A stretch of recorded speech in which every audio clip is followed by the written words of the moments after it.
Landry Shamet, he was the hero of this game. Is Brunson, good defense, getting that steal. Shamet corner three. That gave the Knicks the lead. And then this one, how about for the win? Catch and shoot, staying ready. What a shot by Landry Shamet. A guy who was in a 50-50 duel with Garrison Matthews to even make the roster ends up saving the game. And this would have been one of the more embarrassing losses in the Brunson era, if we're being completely honest. But thanks to Landry Shamet, we're not going to have to talk about that. I mean, I get it, guys. Not a pretty win by any means, but a win is a win. Let's go Knicks. See, the problem with the Knicks is they don't defend like this consistently. This is flawless defense. For one, Josh Hart holds his own, doesn't allow Najee to be able to beat him off that dribble, but they see McHale sending help. I mean, if the Knicks did this every possession, they'd be an elite team. Good board by Cat securing that, boxing out Gafford. And then on this one, you got to keep in mind here, the Knicks in the first half shot 14% from three, so no duh, they weren't able to get anything going. But take a look at McHale, who uses this off-ball do screen, and he knocks down the corner one, man. He's wide open.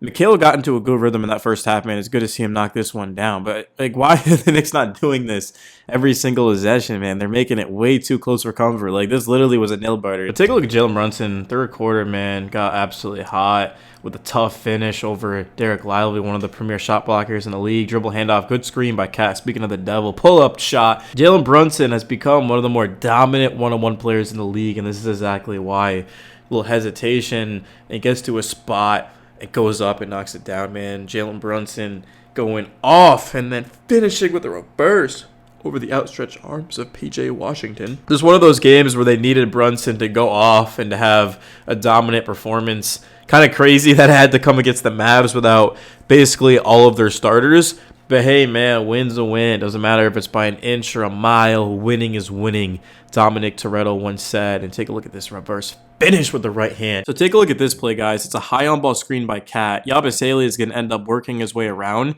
Then Brunson's going to go this way, and he's going to just throw the ball between the defenders, and it ends up just being a beautiful thing, right? See how it develops? The defense is so fixated on Brunson. All eyes are on him that they just completely forget about Yabusele, and he just gets wide open into the paint. Brunson, beautiful bounce pass, reverse by Yabusele. Let's go. The defense was awful tonight, but man, they did enough to find a way to win. His Cat throws it down. Oh my goodness. I need to find the clip of Cat, the poster. I mean, this wasn't even his best dunk of the night. I mean, just take a look at this. It's another screen. It's not even really a good screen. Cat is just halfway sideways, but it's enough. And then all of a sudden, Brunson, you've got to respect that pull-up three because, Gafford steps up and just throw it right into that bounce pack pocket into Cat, and nobody's going to meet him at the rim because you're going to be on another poster. Brunson's spin move, getting to that strong hand. This is just, again, pure weight room Brunson. You can see he fired up. I mean, everyone likes to talk about Brunson's decisiveness. He's quick, but what about the pure strength, man? He bullies people. This is bully ball.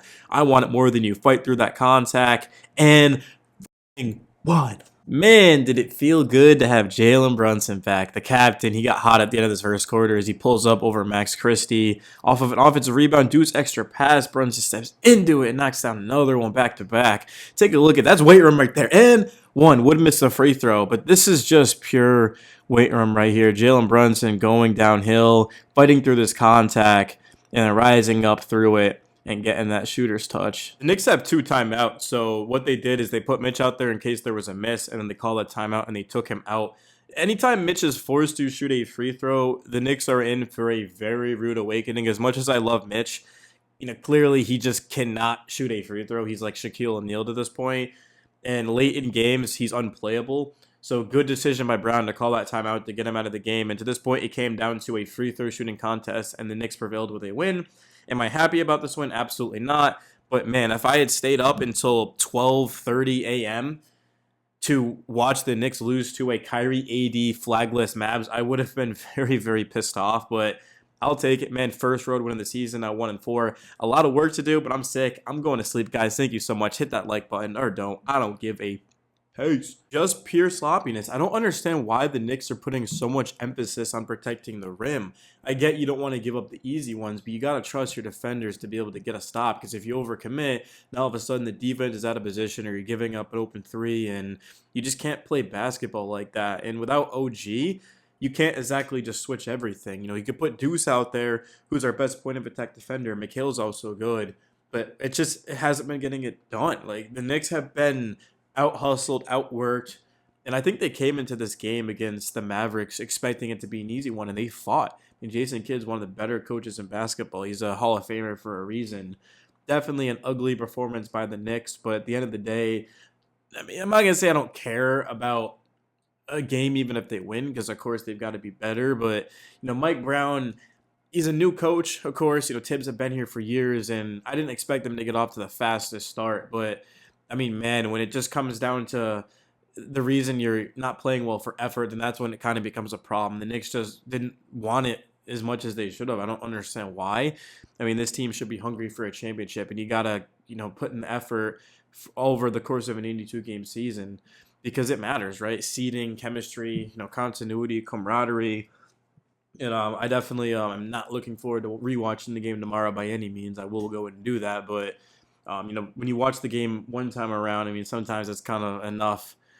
But yeah, I mean, Jalen Brunson had to go off. Dudes hit some big threes. Cat was aggressive.